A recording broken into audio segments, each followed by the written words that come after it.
How was it? Stories about famous people who changed the world. Marilyn Monroe, the legend and the loneliness. Before she became the most photographed woman in the world, before the red lips, the diamonds, the flashing cameras, there was just a little girl named Norma Jean. She was born in Los Angeles, 1926, a city already chasing dreams, but her world was far from glamorous. Her mother, Gladys Baker, worked at a film cutting room in Hollywood, surrounded by the magic of cinema, but too fragile to live inside it. Her father disappeared before she was born. Her mother's mind soon drifted away too. By the time Norma Jean was 8, she had lived in more than 10 foster homes. She was passed from house to house like a photograph no one wanted to frame. In one of those homes, she was abused, an event that scarred her, but that she would never allow to define her. She grew up shy, stuttering, hiding behind nervous smiles, but even then she loved stories. At the movies, she watched the great actresses of the 1930s, Jean Harlow, Carole Lombard, and whispered to herself, "Someday, that will be me." When she was 16, one of her foster families couldn't afford to keep her. To avoid returning to the orphanage, she married a quiet neighbor, James Doherty. She became a housewife before she even became a woman. She cooked, cleaned, smiled, and pretended that her life was perfect. But inside, she felt invisible. Then came the war, and everything changed. James went to the Navy, and Norma Jean took a job at a military factory. One day, a photographer from the Army stopped by to take pictures of women working for the war effort. He noticed a girl with bright eyes and curls, her face glowing in the factory light. He asked her to pose. That photograph became her first step out of obscurity. Soon she signed with a modeling agency and changed her name. Norma Jean Baker was too ordinary, too fragile. She needed a name that shimmered. They called her Marilyn Monroe. Marilyn. After the Broadway star, Marilyn Miller. Monroe, her mother's maiden name. Together, the two words felt like destiny. From the moment she stepped in front of a camera, something magical happened. She wasn't just posing, she was transforming. The shy, invisible girl disappeared. The woman who wanted to be seen had arrived. Photographers said she could light up a room. She understood the camera like it was her oldest friend, tilting her head just right. Her smile half real, half secret. She once said, "If you can make a girl laugh, you can make her do anything." But behind her own laughter, there was longing to be loved, not just looked at. Hollywood noticed. Small modeling jobs led to studio screen tests.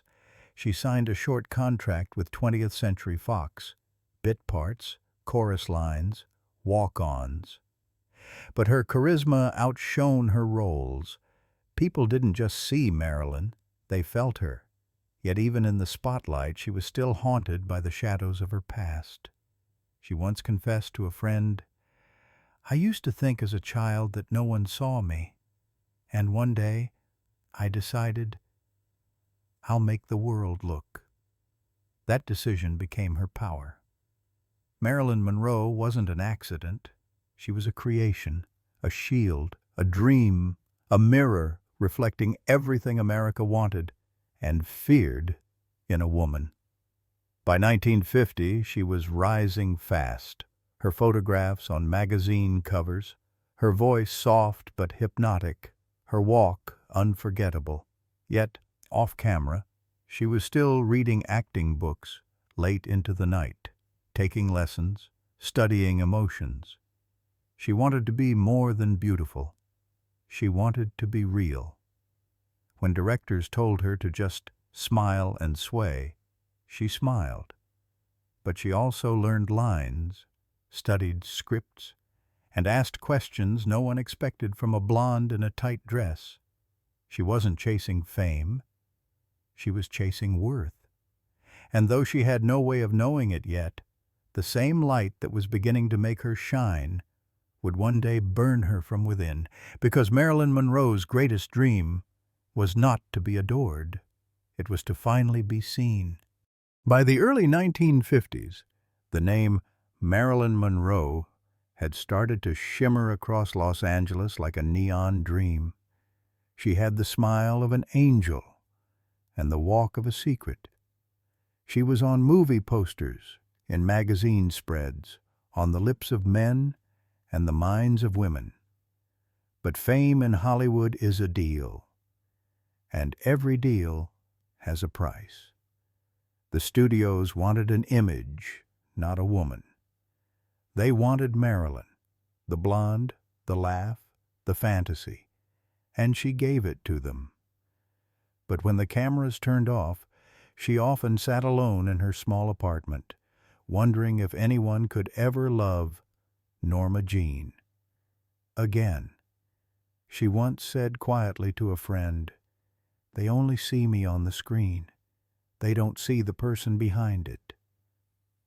Her breakout came with The Asphalt Jungle, 1950. A small role, but unforgettable. Audiences leaned forward. The screen glowed a little brighter when she appeared.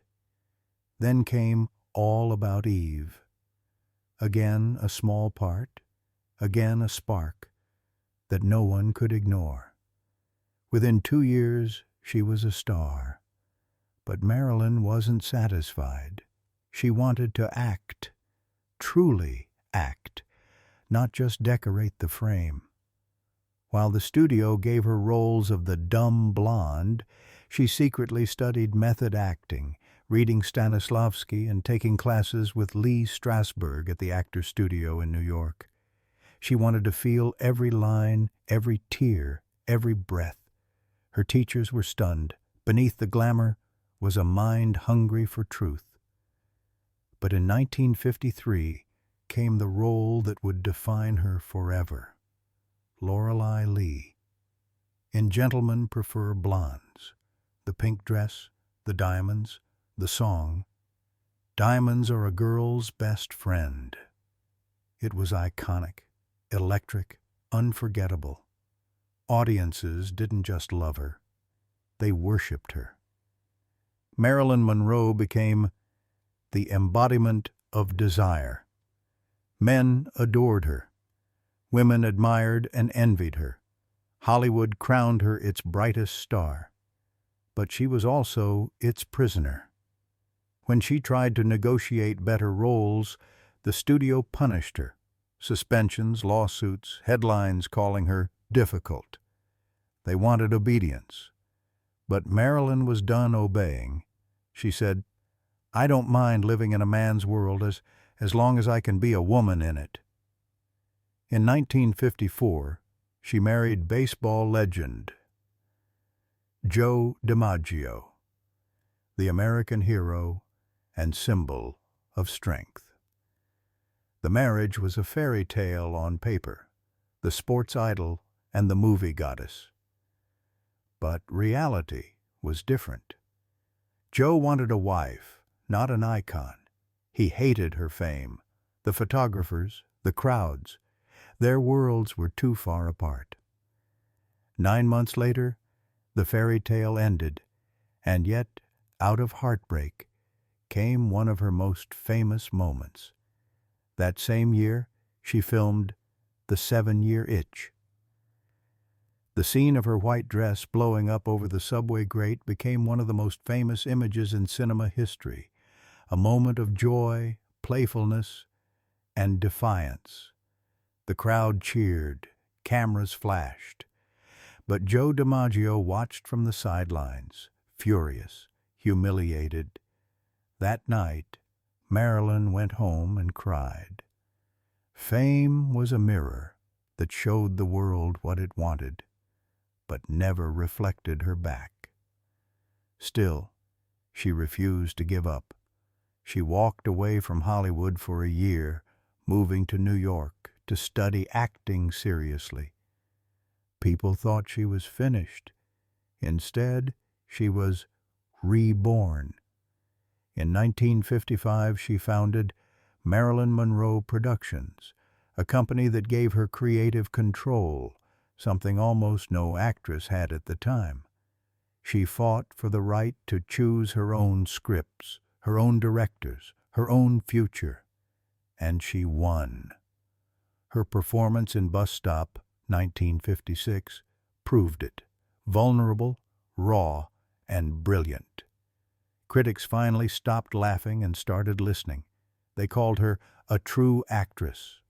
Behind the camera, though, her battles continued, with the studios, with the tabloids, with herself. She struggled with anxiety, insomnia, and the pills that promised rest but delivered fog. She longed for love, for peace, for something real in a world built on illusions. But through it all, she remained luminous. Not because she was flawless, but because she was fragile. Her vulnerability was her strength. She wasn't just Marilyn Monroe. She was every woman who had ever smiled through pain. As the decade closed, she stood at the peak of fame, the most desired woman on earth. And yet, somewhere deep inside, she whispered to herself, "Fame will go by, and so long I've had you, fame. But it's not everything." The girl who once dreamed of being seen was now seen by the whole world, and still somehow unseen. By the late 1950s, Marilyn Monroe was everywhere, her face on every magazine cover, her movies breaking records, her laughter echoing from every theater. But behind that dazzling smile was a woman quietly falling apart. Fame had given her everything she thought she wanted, and taken everything she truly needed. The world saw the diamonds, the dresses, the light. But in her diary she wrote, "I am alone. I am always alone, no matter what." She longed for connection, for meaning, and in 1956 she found something that felt like both, in the quiet, thoughtful eyes of a writer named Arthur Miller. He was brilliant, intense, and saw in her what others did not, a soul. He told her she was the saddest girl I've ever met. She said softly, "But you make me want to be happy." They married that year. The genius and the goddess, the press called them. But real life was far from glamorous. Arthur wanted peace. Marilyn carried chaos wherever she went. Her insecurity, her insomnia, her constant fear of not being enough, all followed her into this marriage. Still, for a while she believed she had found safety. She moved to New York, away from the glare of Hollywood, and for the first time she tried to live quietly. Reading, studying, learning. But Hollywood never forgets its stars. When she returned, the world demanded Marilyn, not Norma Jean. In 1959, she starred in Some Like It Hot, the film that became her greatest success. She was late to set, nervous, fragile, sometimes unable to remember lines. But when the cameras rolled, she was pure magic. Director Billy Wilder said in frustration, "She drives you mad, but her face on the screen makes you forgive everything." Marilyn's performance was luminous, funny, sensual, heartbreaking. It won her a Golden Globe. Yet even as she accepted the award, she trembled. Inside, she still felt like the orphaned girl no one truly wanted. Her body began to give way under the strain. Insomnia, pain, and the pills prescribed to numb both. She miscarried twice. The motherhood she longed for would never come. Arthur Miller, once her anchor, began to drift away. He wrote about their marriage in his play, The Misfits, turning their private heartbreak into art. Marilyn starred in it, her last completed film, and poured all her pain into the role. The set was grueling. The desert was scorching. She fainted from exhaustion, argued with Miller, cried between takes. Clark Gable, her co-star, called her the most beautiful and the most lost person I ever met. After filming, her marriage finally collapsed. She told a friend, "He used to love me for who I am. Now he just sees the damage." Marilyn was only 35, but she had already lived 1,000 lives. She had fame beyond measure, and a loneliness no one could measure. She once said, "I knew I belonged to the public and to the world, not because I was talented or beautiful, but because I had never belonged to anyone." The woman behind the smile was slipping away, and the myth of Marilyn Monroe was taking her place. As the 1960s began, the glow of Hollywood's brightest star was starting to flicker. By the early 1960s, Marilyn Monroe was no longer just a movie star. She was a myth made of skin and light. Every photograph, every dress, every smile had become part of something larger than life. But behind the golden image, the woman herself was fading. Hollywood wanted perfection. Marilyn wanted peace. She had fame, beauty, money, and a house in Brentwood. But her nights were filled with silence, sleeplessness, and pills. Doctors came and went, friends drifted in and out, and still the cameras waited. The pressure to stay beautiful, to stay Marilyn, never stopped. She was no longer allowed to be human, only legendary. She told a reporter once, "I am not a product, I'm a person." But they forget that. In 1961, she was hospitalized for exhaustion and depression. Her body trembled from years of anxiety and medication. Her mind, sharp, emotional, and full of yearning, began to feel trapped in her own fame. Still, she tried to come back. She signed on to Something's Got to Give, a comedy that could have marked her return, but she was late, sick, often absent. The studio fired her, then begged her to return because no one could replace her. On set, her beauty was luminous, but her eyes were distant, as if she already knew her story was nearing its final chapter. Around this time, her name began to circle the most powerful family in America. The Kennedys. Rumors, whispers, speculation.